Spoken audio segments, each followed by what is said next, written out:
જય હિન્દ ભાવિ શિક્ષક મિત્રો, વેલકમ બેક ટુ વેર એકેડમી. આજના વિડીયોમાં આપણે એડમિશન માટે હવે આગળની પ્રોસેસ શું રહેવાની છે એમના વિશે વાત કરીશું. પ્રોવિઝનલ મેરિટ લિસ્ટ જે છે એ ક્યારે આવશે, પીટીસી માટેનું જે નવું ટાઈમ ટેબલ છે એ ક્યાં અટક્યું છે, તો એમાં શું નવું આવવાનું છે. તો આ તમામ માહિતીઓ જે છે આપણે આજે જોઈશું. લેટેસ્ટ અપડેટની વાત જે છે આપણે આ વિડીયોમાં કરવાના છીએ. તો થંબનેલમાં તમને જોઈને ખ્યાલ આવ્યો છે કે 70+ એડમિશન ફોર્મ છે એ ભરાયા છે. એટલે કે હાલ ડીએલએડ કે પીટીસી એડમિશન 2026માં એડમિશન લેવા માટે 70,000+ ઉમેદવારોએ જે છે ફોર્મ ભર્યા છે અને સ્વીકાર કેન્દ્રએ જમા પણ છે કરાવ્યા છે. તો સ્પર્ધા છે ખૂબ રહેવાની છે. મેરિટ જે છે થોડું ઊંચું જે છે અટકશે. તો દરેક વિદ્યાર્થીઓને એડમિશન મળે જરૂરી નથી, પરંતુ કોઈ નિરાશ થવાની જરૂર નથી. જેને ઓછા ટકા છે તો એમને પણ જે છે સ્વનિર્ભર કોલેજો જે છે એમાં પણ એડમિશન મળી શકશે. તો એમના માટેની પ્રોસેસ કઈ છે તો આપણે છેલ્લે તમને આ વિડીયોમાં છે જણાવીશું. તો વિડીયોમાં છેલ્લે સુધી બન્યા રહો. તો આપણે આ વિડીયોમાં શરૂઆત કરીએ ટાઈમ ટેબલની. તો હાલ 2 દિવસ થયા છે, બરાબર છે. 8 તારીખે જે છે મેરિટ લિસ્ટ આવવાનું હતું, પરંતુ આવ્યું નથી. ત્યારબાદ જે ટાઈમ ટેબલ છે જૂનું જે હટાવવામાં આવ્યું છે. શા માટે હટાવવામાં આવ્યું તો કે એમાં જે છે થોડા ઘણા સુધારા છે કરવાના હતા. તો એ સુધારા કરવાની જરૂર શા માટે પડી તો આ વિડીયોમાં જોઈએ એટલે તમને ખ્યાલ આવી જશે. તો જે જૂનું ટાઈમ ટેબલ હતું એમાં આ રીતની જે છે પ્રોસેસ હતી. આમાં અમુક સ્ટેપ જે છે એ આપણે નથી લખ્યા. જેમ કે એમાં ઓનલાઈન ફોર્મ જે છે એ ભરવાનું હતું, ત્યારબાદ સ્વીકાર કેન્દ્રએ જમા કરવાનો હતો. તો એ સ્ટેપ આપણે આમાં ઉમેર્યા નથી, પરંતુ એના પછીનું સ્ટેપ જે છે એ તમે આમાં જોઈ શકો છો કે કામ ચલાઉ મેરિટ યાદી જાહેરાત અને મેરિટ સુધારા રજૂઆત. તો આ રીતનું કંઈક તમને એ જે જૂનું ટાઈમ ટેબલ છે એમાં તમને જોવા મળશે. મારી પાસે જૂનું ટાઈમ ટેબલ છે, જો જરૂર છે તો તમને એ આપી દઈશું. તો એમાં તમે જુઓ તો આ રીતનું કંઈક એમાં આપેલું હતું કે કામ ચલાઉ મેરિટ જે છે એ બહાર પડશે અને ત્યારબાદ સુધારા વધારા છે એની રજૂઆત છે કરવામાં આવશે. તો એના માટેનો તમને 2 દિવસનો સમય એમાં ફાળવેલો હતો. તો એમાં ત્યારબાદ જે છે બીજું સ્ટેપ છે એમાં ડાયરેક્ટ ઉમેદવાર દ્વારા ડીએલએડ પ્રવેશ માટે ઓનલાઈન કોલેજ પસંદગી કરવાની, એટલે કે ચોઇસ ફિલિંગ જે છે એના માટે તમને 2 થી 3 દિવસનો સમય એમાં ટાઈમ ટેબલમાં આપેલો હતો. તો પ્રશ્ન એ થાય કે કામ ચલાઉ મેરિટ જે છે એના પછી ફાઇનલ મેરિટ લિસ્ટ જે છે બહાર પડવાનું હોય, તો એના માટેનું કંઈ તમને જે છે એમાં રજૂઆત છે આપેલી ન હતી. એટલે ટૂંકમાં એમાં પણ સુધારો કરવાની જે છે જરૂર પડી શકે. એટલે હાલ નવું ટાઈમ ટેબલ આવે તો એમાં શક્ય છે કે એમાં ફાઇનલ મેરિટ લિસ્ટ જે છે એ ક્યારે બહાર પડશે તો એમની પણ જે છે માહિતી આપવામાં આવી શકે. તો આજે એક સમયપત્રક છે જે જૂનું, એમાં આટલા સુધારાઓ છે કરવાની જે છે ફરજ બની. એના પછી બીજું કારણ એ પણ છે કે તમને એક્સ્ટ્રા સમય માટે જે છે ફોર્મ જમા કરવા માટેનો આપ્યો હતો. તો એ એક કારણ છે. તો હવે જે તમારે એડમિશન ફોર્મ જે છે જમા થઈ ગયા છે, તો હવે શું કરવાનું છે તો હવે ટાઈમ ટેબલ જે છે એ આવી જશે. તો ટાઈમ ટેબલમાં જે છે તમને શું આપેલું છે તો કે કામ ચલાઉ મેરિટ યાદી જે છે ક્યારે બહાર પડશે, તો એમની તારીખ તમને આપી હશે. તો ટૂંકમાં કામ ચલાઉ મેરિટ યાદી જે છે એ બહાર પડશે. પછી એમાં કોઈને સુધારા વધારા હોય તો એ સુધારા વધારા કરી શકે.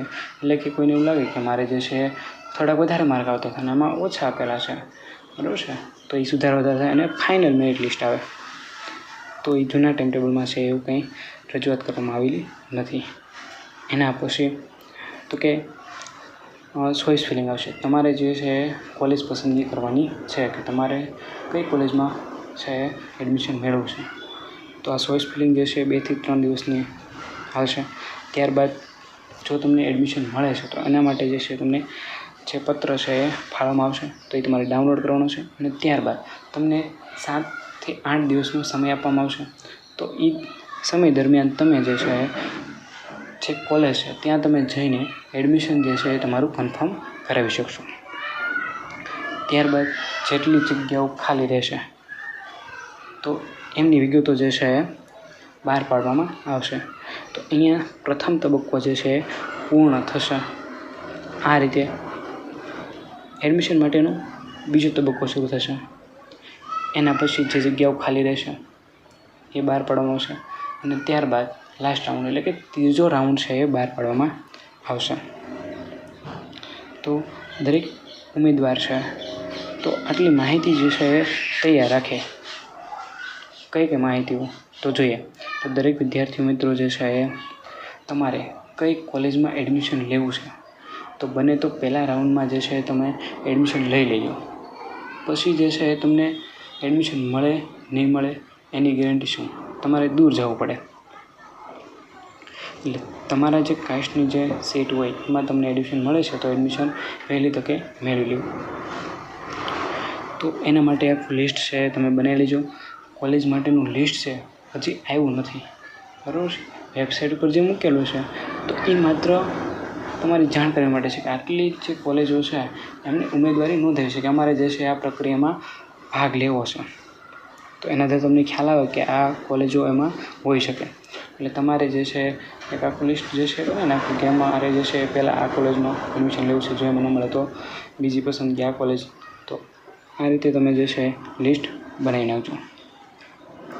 તો આ તમારે જે છે માહિતી ધ્યાનમાં રાખવાની છે. તો દરેક વિદ્યાર્થી મિત્રો જે છે એને અનુરોધ છે કે તમે જે છે આ જે કોલેજો છે એના વિશેની માહિતી મેળવી લો કે સરકારી છે કે નોન સરકારી છે, બરાબર છે. આ વિગતો જે છે એની તમે મેળવી લેજો. તો આટલો તમારા પાસે સમય છે તો આ માહિતીનો જે છે તમે મેળવી લો, સમયનો સદુપયોગ કરો જેથી તમારે જે છે આમાં ચોઈસ ફિલિંગમાં તકલીફ પડે નહીં. તો હાલ જે છે મેરિટ જે છે એ બહાર પડશે અને એમાં જે છે તમારે કામ ચલાવશે. પછી જે છે ફાઇનલ મેરિટ લિસ્ટ આવશે અને એમાં તમારે જે છે પછી એડમિશન માટેની પ્રોસેસ શરૂ થશે. અને એ પહેલાં જે છે તમારે એડમિશન પ્રોસેસ શરૂ થાય એ પહેલાં કોલેજ જે છે એનું લિસ્ટ છે આવી જશે જેમાં દરેક વિગતો હશે. અત્યારે તમામ કાર્યો જે છે થઈ રહ્યા છે કે કોલેજ જે છે એના ડોક્યુમેન્ટ જે છે વેરિફિકેશન કરવાના, બરાબર છે. એટલે કોલેજનું લિસ્ટ બનાવવાનું, ત્યારબાદ સમયપત્રક જે છે એ બનાવવાનું. એટલે આમાં જે છે થોડોક ટાઈમ લાગી રહ્યો છે. એટલે કોઈએ જે છે મૂંઝાવવાની જરૂર નથી. જેમને પણ સારા માર્ક્સ છે એમને એડમિશન મળી જશે. હવે જેમને ઓછા ટકા છે, બરાબર છે, એનું મેરિટ નીચું છે તો એ લોકોએ શું કરવું કે આ વખતે મેરિટ જે છે ખૂબ ઊંચું હતું. આ વખતે પણ જે છે 70,000+ ફોર્મ ભરાણા છે. એટલે આ વખતે પણ જે છે મેરિટ જે છે ઊંચું અટકશે. એટલે જેમને ઓછા માર્ક્સ છે તો એમના માટે શું, તો એમના માટે જે છે આપણે એક નવો વિડીયો જે છે લાવીશું, બરાબર. જો તમારે જરૂર હોય તો કોમેન્ટ કરજો, આપણે લાવી નાખશું કે એમ આપણે આજે જેમને ઓછા ટકા છે તો એમને એડમિશન લેવું છે તો એમને કઈ રીતે અલગથી પ્રોસેસ આવશે તો એમના વિશેની જે માહિતી છે આપણે વિડીયોમાં આપીશું. તો એમાં જે છે આનાથી અલગ જે છે સૂચનાઓ આવશે કે જે સ્વનિર્ભર કોલેજો છે એટલે કે પ્રાઇવેટ કોલેજો છે તો એમાં જે એડમિશન પ્રોસેસ છે અલગથી થવાની છે. આમાં એ કોલેજો જે છે એ ભાગ લઈ શકે નહીં. જે સ્વનિર્ભર જે કોલેજો છે એમના માટે જે છે એડમિશન પ્રોસેસ અલગથી થવાની છે. તો એ માહિતી જે છે એ વિગતો જે છે આપણે આવતા વિડીયોમાં છે જોશું. જો તમને માહિતી જે છે ભેગી થઈ હોય, વિડીયો ગમ્યો હોય તો લાઈક કરજો, તમારા મિત્રો સુધી પણ શેર કરજો જેથી એમને પણ જે છે માહિતી મળી રહે. જે મિત્રો નવા છે તો એ ચેનલ જે છે એને સબસ્ક્રાઈબ કરી નાખજો જેથી તમને આજે અમારી માહિતી જે છે અમે આપીએ તો તરત તમને જે છે મળી રહે. હવે ચેનલ સબસ્ક્રાઈબ શા માટે કરવી, તો આપણને બધી વિગતો જે છે વેબસાઇટ પર મળી જવાની છે, પરંતુ વેબસાઇટ ઉપર માહિતી જે છે મૂકવામાં આવે તો એની નોટિફિકેશન આવતી નથી. તો હવે અમે જે છે અપડેટ છે રહેતા હોઈએ છે કે કંઈ પણ આવે એટલે તરત જે છે ચેક કરી અને અમે વિડીયો બનાવતા હોઈએ છીએ અને તરત યુટ્યુબમાં મૂકીએ. તો તરત તમને જે છે એની નોટિફિકેશન છે મળતી રહે. એટલે વેબસાઇટ ઉપર તમને નોટિફિકેશન છે મળતી નથી. એટલે બને તો ચેનલ સબસ્ક્રાઈબ કરી નાખો. જેવું ટાઈમ ટેબલ આવે, જેવું મેરિટ લિસ્ટ આવે એટલે તરત એનો વિડીયો બનાવીને જે છે આપણે મૂકીએ એટલે તરત તમે મોબાઈલ જોતા હોય અથવા તો મોબાઈલ સાઈડમાં હોય તો પણ એની નોટિફિકેશન છે આવશે. તમે કોઈ પણ જગ્યાએ અથવા તો ગમે ત્યારે તમે જે છે ઓનલાઈન થાવ એટલે તરત ઉપરથી નોટિફિકેશન છે આવવાની છે. એટલે તમે વિડીયો જોઈ શકો અને તમને ખ્યાલ આવે કે આ અપડેટ્સ આવી છે. તો વિડીયો તમને ગમ્યો હોય તો વિડીયોને લાઈક કરજો, શેર કરજો, સબસ્ક્રાઈબ કરજો. મળીએ નવા વિડીયોમાં. અસ્તુ. જય હિન્દ, જય ભારત.